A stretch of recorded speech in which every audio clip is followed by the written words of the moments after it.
A kú déédé àsìkò yìí, àkójọpọ̀ ìròyìn ọ̀sẹ̀ tòní la mú wá fún yín. Orúkọ tèmi ni Ọ̀mágbémisọ́lá Ọmọlọ́gùnmadé àìjẹrandán. Central Bank of Nigeria CBN ti yọ gbèdéke tí wọ́n fi sí iye owó tí ènìyàn lè fi pamọ́ bí wọ́n ti ṣe àlékún iye tí oníbàárà lè gbà sí ẹgbẹ̀rún-lọ́nà-ẹ̀ẹ́dẹ́gbẹ̀ta náírà ₦500,000 kúrò ní ẹgbẹ̀rún-lọ́nà-ọgọ́rùn-ún náírà ₦100,000 tí ó wà tẹ́lẹ̀. Àlàyé yìí ni wọ́n ṣe sínú àtẹ̀jáde tí adarí òfin owó Dr. Rita Shike bu ọwọ́ lù.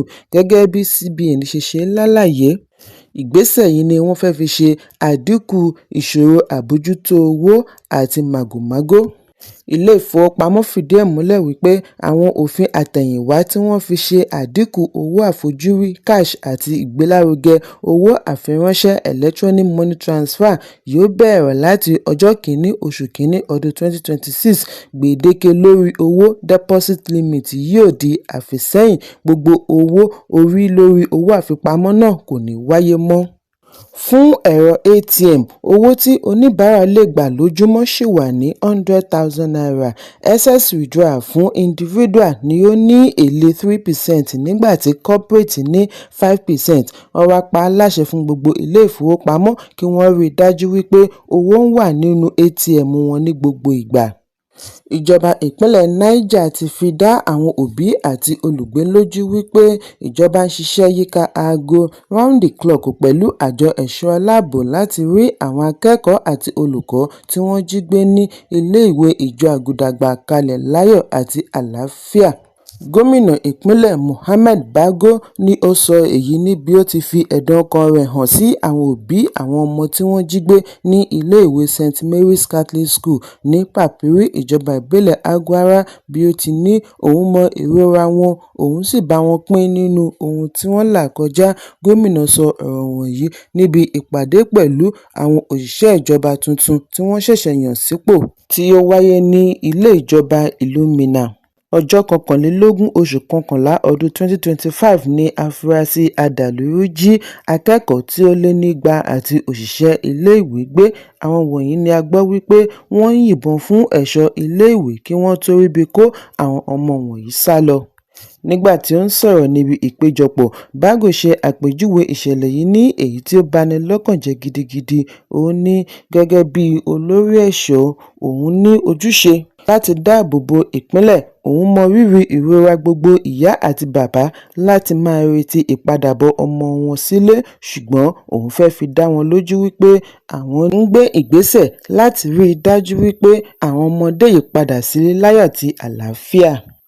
Ilé ìgbìmọ̀ Sir Kashim Ibrahim kún fọ́fọ́ pẹ̀lú àwọn gómìnà ẹkùn àríwá 19, Sultan ilẹ̀ Sokoto Sa'ad Abubakar kẹta àti àwọn ọ̀gálọ́gàá ológun orílẹ̀-èdè láti jíròrò lórí ọ̀nà àbáyọ sí ìṣòro ajínigbé àti àdàlúrú tó ń fojoojúmọ́ lékenkà sí i. Gẹ́gẹ́ bí àlàyé àwọn ọ̀jọ̀gbọ́n lórí ààbò, ìkọlù tó ń lọ ní ìpínlẹ̀ Zamfara, Kaduna, Niger àti àwọn apá ibìkan ní Kebbi kọjá agbára ìjọba ìpínlẹ̀. Ọ̀jọ̀gbọ́n kan láti ìpínlẹ̀ Taraba, Ben Adaji, ní kíkéde ìlú ò fararọ láì ṣe àyípadà ìṣèjọba jẹ́ ìfàkókòṣòfò, bí ó ti pè fún oṣù 6 kí àwọn gómìnà fi ipò wọn sílẹ̀ fún ìgbà díẹ̀ láti fi ààyè gba ìjọba ológun àti gbàjọba pátápátá. Adaji ní wọn kò gbọdọ̀ fi tòṣèlú bọ ọ̀rọ̀ ààbò, kí wọ́n fún ológun láǹfààní. Ní ìpínlẹ̀ Kebbi ni ọ̀jọ̀gbọ́n Mamman Bashir ti ṣe àríyànjiyàn wípé gbogbo ohun tó bá ní í ṣe pẹ̀lú ìjọba adìbòyàn gbọdọ̀ sún sẹ́yìn fún ìṣèjọba ológun láti fi gbógun ti ìṣòro ààbò. Gómìnà ìpínlẹ̀ Akwa Ibom Umo Eno ti bu ọwọ́ lu sísan owó oṣù kẹtàlá fún àwọn òṣìṣẹ́ ìjọba civil servant ní ìpínlẹ̀. Gómìnà darí olùṣírò àgbà kí ó rí i dájú wípé wọ́n san owó yìí ó pẹ́ jù títí 20 oṣù kejìlá ọdún 2025 kí àwọn òṣìṣẹ́ lè ṣe ayẹyẹ kérésì pẹ̀lú ìdùnnú. Àfihàn yìí jẹyọ nínú àtẹ̀jáde tí agbẹnusọ gómìnà Ekerete Udoh fi sí orí ẹ̀rọ abánidọ́rẹ̀ẹ́ Facebook. Níbẹ̀ ni wọ́n ti ṣàlàyé wípé gómìnà ní kí wọ́n pín ìrẹsì kérésì káàkiri abúlé pẹ̀lú àwọn àtìlẹ́yìn mìíràn bí wọ́n ti ń lọ ilé ọdún. Gómìnà ìpínlẹ̀ Ọ̀ṣun Adémọ́lá Adélékè àti àwọn àgbààgbà ẹgbẹ́ òṣèlú People's Democratic Party (PDP) ní ìpínlẹ̀ ni wọn kò kófìrí níbi ìdìbò abẹ́lé gómìnà tí ó wáyé níbi tí Adédàmọ́lá Adébáyọ̀ ti jáde gẹ́gẹ́ bí olùdíje fún ipò gómìnà fún ọdún 2026 ní ìpínlẹ̀ Ọ̀ṣun. Adébáyọ̀ ní ìbò 919 nínú àpapọ̀ 957 àwọn tí ó kópa níbi ìdìbò tí ó wáyé ní ìlú Òṣogbo. Síwájú àkókò yìí ni ìròyìn jábọ̀ wípé gómìnà Adélékè ṣe àgbékalẹ̀ lẹ́tà ìkọ̀wé fipò sílẹ̀ rẹ̀ fún àwọn òṣìṣẹ́ ẹgbẹ́ ní Ṣàgbà Abógundé Wọ́ọ̀dù 2 ìjọba ìbílẹ̀ Àríwá Ẹdẹ ní ọjọ́ 4 oṣù kọkànlá ọdún 2025. Ìjọba ìpínlẹ̀ Ọ̀yọ́ ti ké sí àwọn olùgbé pàápàá jùlọ àwọn tí wọ́n ń gbé ní ẹnu ibodè ìlú kí wọ́n lákìyèsí kí wọ́n sì tètè máa gbé ìgbésẹ̀ àti fi tó agbófinró létí ìròyìn tí ó lè mú ètò ààbò le láti fi gbógun ti àwọn ọ̀daràn. Amúgbálẹ́gbẹ̀ẹ́ gómìnà lórí ààbò ilé àti igbákejì ọ̀gá àgbà fún àjọ ẹ̀ṣọ́ aṣọ́bodè Ṣẹ́gun Adégòkè ni ó ṣe ìkìlọ̀ yìí níbi oríṣiríṣi ìpàdé tí ó wáyé pẹ̀lú àwọn tí ọ̀rọ̀ kàn ní ẹkùn Òkè Ògùn àti Ìbàràpá. Ìgbésẹ̀ yìí wáyé lẹ́yìn ìròyìn láti ọ̀dọ̀ ọ̀pọ̀lọpọ̀ àwọn alága láti Òkè Ògùn lórí ìkọlù láàrin àgbẹ̀ àti darandaran pẹ̀lú àwọn tí wọ́n ń wọ inú ìlú wá. Nígbà tí ó ń fèsì, gómìnà Ṣèyí Mákindé pa á láṣẹ fún ìgbìmọ̀ kí wọ́n ní ìjíròrò pẹ̀lú àwọn adarí abúlé, ọba, aṣojú Fúlàní àti àwọn mìíràn tí ọ̀rọ̀ kàn láti fi yanjú ìṣòro ààbò. Ilé aṣòfin ti ké sí ìjọba àpapọ̀ kí ó dárúkọ àwọn tí wọ́n ń ṣe àtìlẹ́yìn owó fáínánsíà fún àwọn adàlúrú bí ìjọba ṣe ń gbé ìgbésẹ̀ lórí ọ̀nà àti yanjú ìṣòro ààbò tó ń fojoojúmọ́ lékún sí i jákèjádò orílẹ̀-èdè. Ilé aṣòfin àti ilé ìgbìmọ̀ aṣojú-ṣòfin ni wọ́n jọ pawọ́pọ̀ pé ìpè yìí láti fi ojú àwọn alátìlẹ́yìn adàlúrú hàn níbi ìpàdé gẹ́gẹ́ bí ọ̀nà kan gbòógì láti fi yanjú ìṣòro ààbò. Bákan náà ni ilé ìgbìmọ̀ ń béèrè fún sẹ̀ríà fún ajínigbé àti gbogbo àwọn tí wọ́n bá ká mọ́ wípé wọ́n ń ṣe àtìlẹ́yìn owó fún àwọn adàlúrú. Bí àwọn aṣòfin ṣe ń jíròrò lórí àtúpalẹ̀ òfin lórí ìwà adàlúrú fún ti ọdún 2022.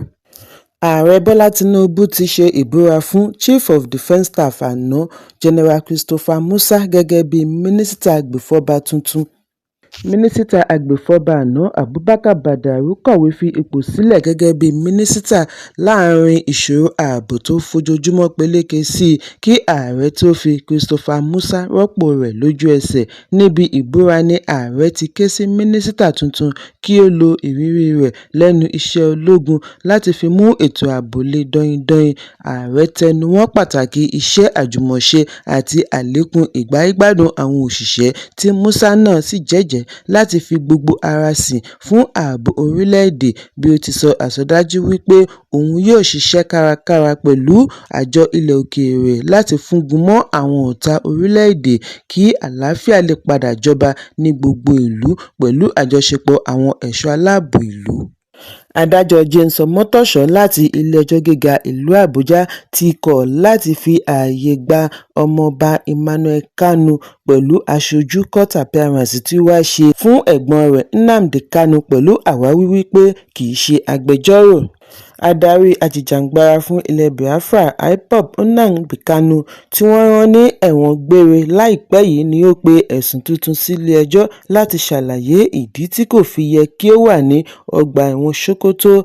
Emmanuel Kanu ni ó ṣe àgbékalẹ̀ ẹ̀sùn yìí sílé ẹjọ́ bí ó ti ní kí adájọ́ tẹ̀síwájú pẹ̀lú ẹjọ́ láì jẹ́ wípé Nnamdi wà nílé ẹjọ́. Adájọ́ Omotosho wá wí fún àbúrò Kanu pé òun kò lè gbọ́ ẹjọ́ lórí irúfẹ́ ẹ̀sùn bẹ́ẹ̀ nítorí kì í ṣe agbẹjọ́rò. Adájọ́ ní bí ó bá fẹ́ jẹ́ agbẹnusọ tàbí agbẹjọ́rò yóò gbà á ní ọdún 6 mìíràn láti fi kẹ́kọ̀ọ́ gboyè. Fún ìdí èyí kí ó wá agbẹjọ́rò. Ilé-ẹjọ́ tó ga jùlọ ti wọ́gi lé ẹ̀sùn tí agbẹjọ́rò fún ìjọba ìpínlẹ̀ Ọ̀ṣun pè láti fi kàn án pa fún ìjọba àpapọ̀ àti yọ̀ǹda owó tí ó tọ́ sí ìjọba ìbílẹ̀ ní ìpínlẹ̀ Ọ̀ṣun. Ilé-ẹjọ́ fìdí ẹ̀ múlẹ̀ wípé agbẹjọ́rò fún ìpínlẹ̀ Ọ̀ṣun kò lẹ́tọ̀ọ́ lábẹ́ òfin àti pe ẹ̀sùn gẹ́gẹ́ bí aṣojú ìjọba ìbílẹ̀ nítorí àwọn náà ní agbára àti pe ẹ̀sùn fúnra wọn láti béèrè fún ẹ̀tọ́ wọn lábẹ́ òfin. Adájọ́ Mohammed Idris ni ó fìdí èyí múlẹ̀ bí ó ti kọ̀rọ̀ ojú sí ìjọba àpapọ̀ lórí bí ó ṣe kọ̀ àti gbé ìgbésẹ̀ lórí ìdájọ́ ilé-ẹjọ́ tó ga jùlọ tí ó pa á láṣẹ kí wọ́n san gbogbo owó ìjọba ìbílẹ̀ jákèjádò orílẹ̀-èdè láìsí àwáwí. Agbẹnusọ ilé-ìgbìmọ̀ ìpínlẹ̀ Rivers Martin Amaewhule pẹ̀lú àwọn ọmọ ẹgbẹ́ ilé-ìgbìmọ̀ 15 ni wọ́n ti kúrò ní ẹgbẹ́ òṣèlú People's Democratic Party (PDP) bọ́ sí ẹgbẹ́ òṣèlú All Progressives Congress (APC). Àwọn aṣòfin yìí ṣe àwáwí ìpínyà àárín ẹgbẹ́ PDP gẹ́gẹ́ bí ìdí tí wọ́n fi ẹgbẹ́ sílẹ̀. Níbi ìpàdé pẹ̀lú àwọn akọ̀ròyìn ní Mínísítà ìlú Àbújá Nyesom Wike ti ní àwọn ọmọ ẹgbẹ́ ilé-ìgbìmọ̀ tí wọ́n bọ̀dì sí ẹgbẹ́ òṣèlú mìíràn ní òmìnira àti fi ẹgbẹ́ sílẹ̀.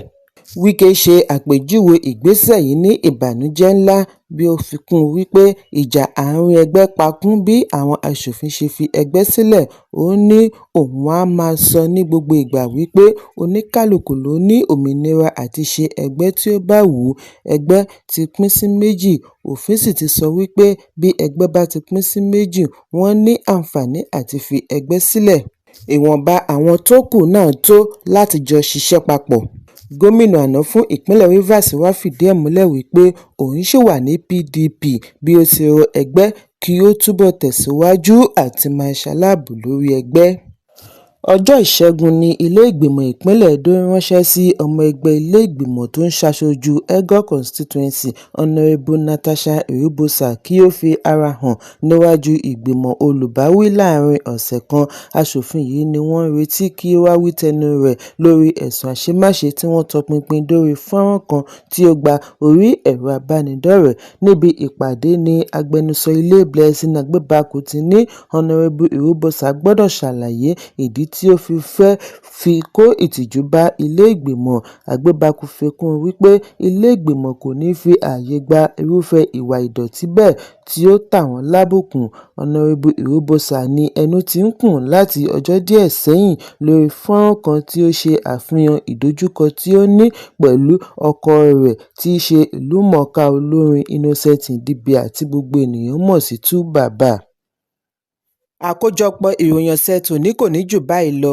Ẹ pàdé mi ní ọjọ́ Ajé Monday fún àkọ́tún ìròyìn. Kí a tó lọ, ẹ má ṣaláì fi àkíyèsí yín ránṣẹ́ kí ẹ sì bá a subscribe sójúnà wa lórí YouTube kí kókó ní ìwé ìròyìn lè máa tẹ̀ yín lọ́wọ́ ní kíákíá.